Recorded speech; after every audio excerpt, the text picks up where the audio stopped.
Hello, hello. Okay. Syncing audio. 1, 2, 3. 1, 2, 3. Wow, it's just like I'm in Rooster Teeth. Okay. This is so spur of the moment, impromptu. It's 11:34 p.m. on April 4th, 2025. I'm having a little bit of a night, and I wanted to talk about some of my recent favorite things. Here are 10 things that I've been really enjoying lately. So, number 1 is Gilmore Girls. I had never watched Gilmore Girls before this past winter. I had kind of tangentially heard about it, but I thought that it was shitty in the way that most TV is shitty. But watching it, it's actually really witty and really fun. I started watching it because Sophia Nygaard recommended it in one of her live streams forever ago. And when I watched the first episode and I heard the Carole King theme song, I was immediately hooked. Carole King Tapestry is an album that is really important in my life, and I love singing along with it in every episode. I really don't like Jess. I don't get why he's the favorite boy. I would say I'm maybe Team Dean, but he's so tragic and cringe towards the end of it. I'm in season 5 right now, so I'm trucking on towards the end. No spoilers, please, but I'm very thoroughly enjoying it. Number 2 on my list is Balatro. I heard about it from the Game Awards. I mean, now everybody knows about it, but I've been addicted to it the past couple months. I had a really toxic relationship with Overwatch for quite a while because Overwatch 1 was my favorite game ever, and Overwatch 2 was a psychological torture experiment designed to make me specifically suffer. So I finally quit Overwatch. I hit my breaking point. I was enough is enough. Fuck this stupid, shitty game. It's just taking up all of my time. And then I had so much time on my hands that I started playing Balatro a lot. And it's really nice. I really enjoy it. It's the perfect, sitting there, kind of idly wanting to do something game. It really fills that niche. It's awesome. Love it. Very fun. The next thing is the Texas Jerusalem Crossroads, which is this album by this, Texas small band that my boyfriend found on, RYM or /Mu, and it's really amazingly beautiful and so good. Each of the songs on it make me feel like I'm floating and flying, and all of the lyricism is so beautiful, and as a Texan I do really kind of connect with it. Very highly recommend. Very highly recommend this album if you're kind of into shoegazy type music. Maybe that's not the appropriate label and I'm about to get crucified, but I don't know, maybe it is. 4 is antipasti platters. I've been spamming antipasti platters like crazy. As a single person living alone, it can be so hard to feed yourself, and something that's been really making it easier for me is just trying to do antipasti only, pretty much, and just eating that and trying to cover all my nutritional bases. But it's been really great because it's been getting me really excited about food and really excited about eating a variety of food. And I also love tasting different cheeses and meats and fruits and vegetables and jams and crackers and nuts and whatnot all together. It literally makes me feel like I'm Remy Ratatouille, Remy no Oishi Restaurant. Okay. So I really highly recommend doing that if you like cheese and fruit and stuff of that sort. It's a meal, baby. It's a meal. Number 5 is Mary Beard specials. A lot of these are uploaded for free onto YouTube. I first got into Mary Beard with the Shock of the Nude special, and then I've watched a bunch of her Ancient Rome ones as well as her Forbidden Art. They're all great. She's such an incredibly engaging presenter. She's so knowledgeable while also being so down-to-earth and unpretentious. She's truly the model of what an academic and public educator should be, and I really admire her, and I love tuning in and seeing what Mary has to say.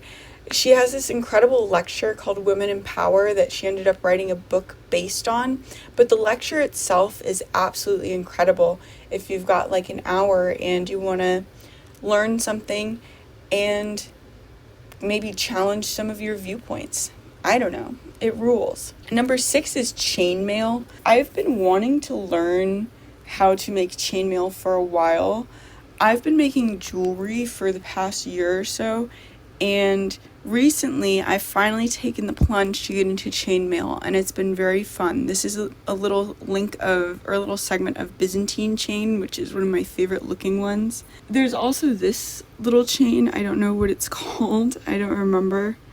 But I think it's really, really cute, really cutie. So my big project that I've kind of been working on is I decided I wanted to make a bag, like a chainmail purse. I just thought it would be really cute. So I've created like the purse body, and I ordered some 14 gauge, like larger rings that I kind of want to do some like almost like negative space, like loops going down this way. And then for the strap, I've been doing this, which is called like Vipera something, I think. I got this starter kit from Chainmail Joe, which a lot of my friends have thought is absolutely hilarious. But I worked at the Texas Renaissance Festival from ages 15 to 18. So Chainmail Joe is like nothing new to me. I can like picture Chainmail Joe in my head, and he seems pretty cool. But anyway, I highly recommend this. This book is great and really informative. Yeah, Vipera Barris. That's what the strap is going to be. It's been a great fun and something great to do with my hands that isn't like, Balatro, something unproductive. It's really cool to make something and to be able to hold it in your hands and be like, I made that. It's one of the best feelings on the planet, actually. Number 7 is Steigl Radler. I'm sure I'm butchering that first word because I don't know anything about German culture or language, but I love Radlers. That's the extent of my German knowledge. Radlers are like beer and citrus juice, and I really like citrus juice. And this Steigl Radler, it's a grapefruit Radler. So it tastes like grapefruit with a little bit of like a beer flavor. And it is absolutely astonishingly delicious. They're pretty low ABV, I think only like 2.5%, which is good for me because I'm kind of a lightweight. So I've been addicted to these things, and I've been going through them like crazy. Number 8 is Citizen Sleeper. This game that I've been playing on my Switch. Oh, it's all overexposed. That's okay. This game is so fun. It's like a reading and dice game. So if you're not a nerd and you don't like to read and roll die, you're not going to enjoy it. But it's like cyberpunky and immersive, and the story is really interesting, and the way it's structured is great. I've just been really into it. I wasn't at all expecting to like it as much as I did, but it's kind of joined my little circle of like really good indie games that I'm very into and I like, and I can't wait to finish this first one so that I can play the second one. I'm very excited. Number 9 is Total Woman Victory.